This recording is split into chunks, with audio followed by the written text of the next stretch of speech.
Hi everyone, today I'm going to make a classic Chinese street food and breakfast item, 葱油饼. Before we begin, I would like to point something out. 葱油饼 is often known as green onion pancake in English, but there's a problem with the name, and here I'll show you why. Here are the characters for 葱, 油, and 饼, along with their phonetic symbols, or 注音.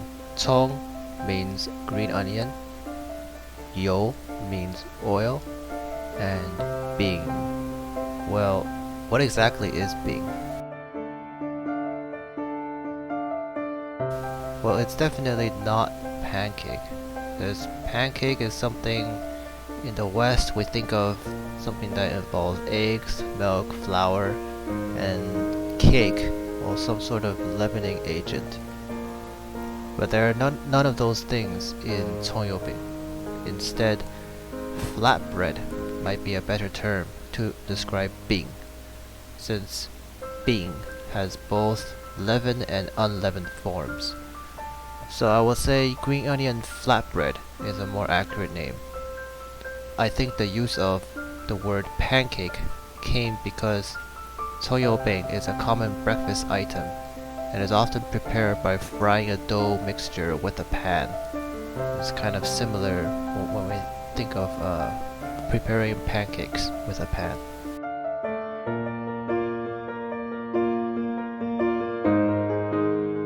Anyways, today I will show you how to make 葱油饼 with a 烫面, aka hot water approach. I've been experimenting with different flour-water ratios, and for this 烫面 approach, 56% hydration seems to yield the best result. In 500 grams of all-purpose flour, add about 3 grams of salt and mix thoroughly.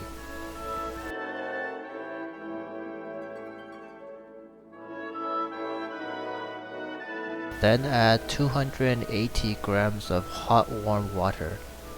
Hot warm water in this context means water that has been heated up to a boil and set aside for a short period of time, long enough that the water is warm enough to touch.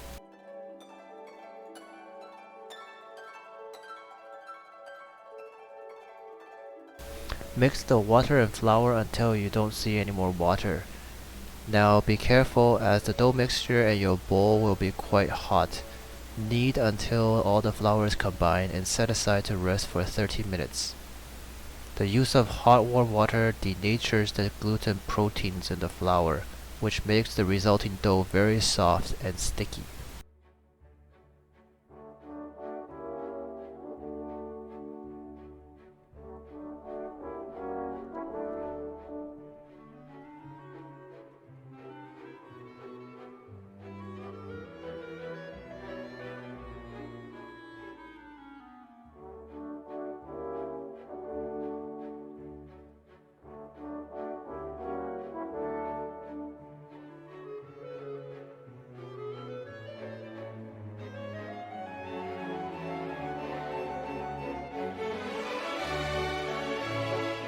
I like to put a lot of green onions in my 葱油饼, so here I chop enough to fill a small bowl, but you can put less if you wish.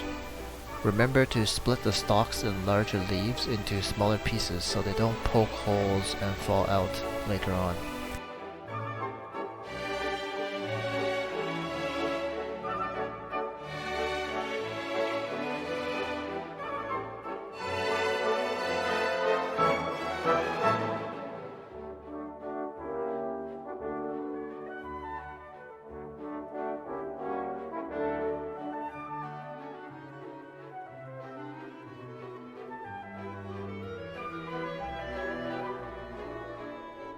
Once the dough has rested, split into 4 pieces.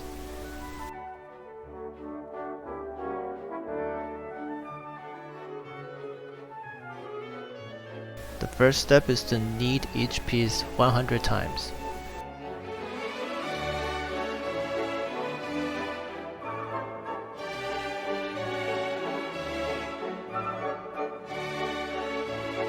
The second step is to roll out the dough to be about 1 to 2 millimeters thick.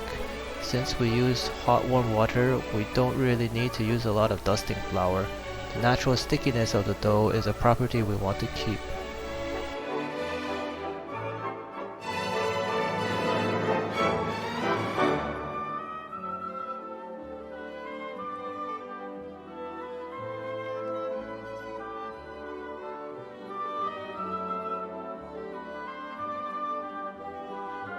The third step is to add oil, about 1 teaspoon or 4 to 5 milliliters, and spread by folding the dough in on itself, followed by sprinkling green onions and salt.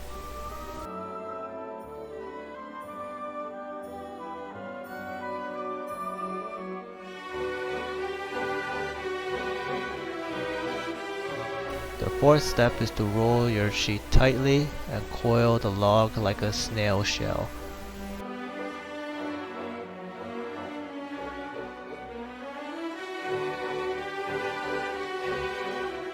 Here you can proceed to the final step, but I repeated all the previous steps for the 3 other dough pieces.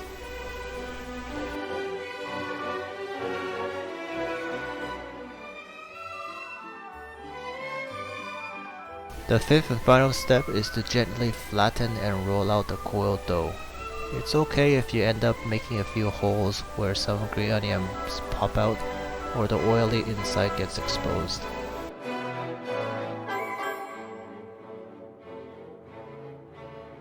There are many ways to cook tongyobing, from baking to frying to a crisp. My favorite way is to use a non-stick pan and fry with a tiny bit of oil. If you have a brush, you can brush a thin layer of oil. There is already oil inside the dough, so the oil used in the pan is simply to help transfer the heat evenly. In the north, people eat flatbread and other dough products in plates of rice a lot more than in the south. A common practice when cooking flatbread is to lao, which is like baking but with a pan. Here I lao the tongyobing by flipping it 3 to 4 times on low-medium heat.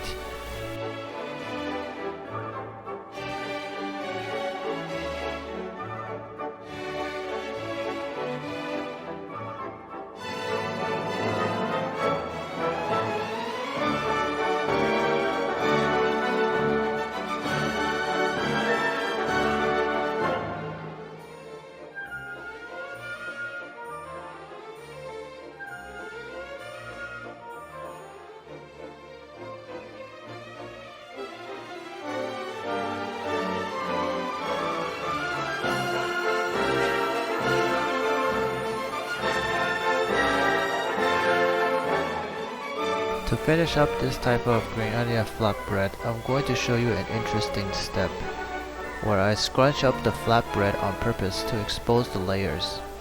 This is why it's not a big deal if you end up with a few holes when rolling out the coiled dough log.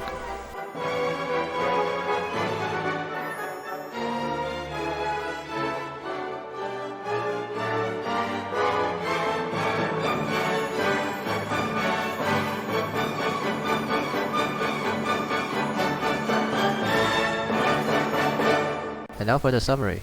Use a 56% mass-to-mass dough-to-water mixture.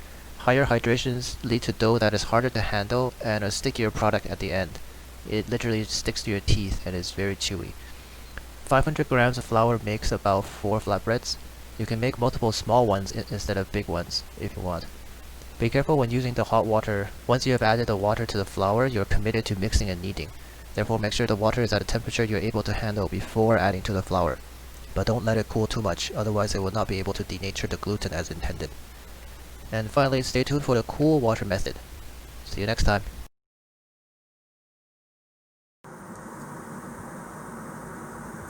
Why does it look so crappy?